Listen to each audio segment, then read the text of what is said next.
হতদরিদ্র বলি আমরা, অথবা দরিদ্র এবং নিম্নবিত্ত, এই তিন শ্রেণীর সুবিধাভোগী আমাদের যে মারা আছেন, একটা পরিবারের যে মা প্রধান, ওরা এটার সুবিধা পাবেন, সেই পরিবার।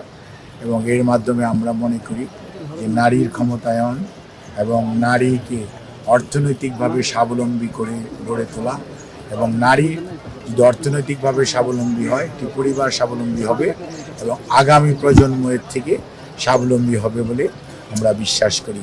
এটি বাংলাদেশ জাতীয়তাবাদী দলের অন্যতম নির্বাচনী কমিটমেন্ট, এবং সেটি আমাদের প্রধানমন্ত্রী জনাব তারেক রহমান দীর্ঘদিন যাবৎ এটার উপর ওয়ার্ক করেছেন, এবং আজকে ওনার সভাপতিত্বে এবং সংশ্লিষ্ট মন্ত্রী, উপদেষ্টা এবং ঊর্ধ্বতন কর্মকর্তাদের উপস্থিতিতে এটি আজকে অনুমোদিত হয়েছে। এবং প্রতি মাসে ইনশাল্লাহ ২৫০০ টাকা করে ওনাদেরকে আর্থিকভাবে সহযোগিতা পাবেন ফ্যামিলি কার্ডের মাধ্যমে।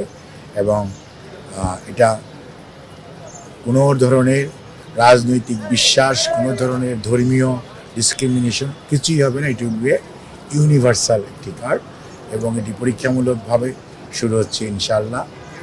আমরা আশা করছি যে আগামী আপনার ৪ মাসের মধ্যে পাইলটিংয়ের কার্যক্রম শেষ হয়ে যাবে।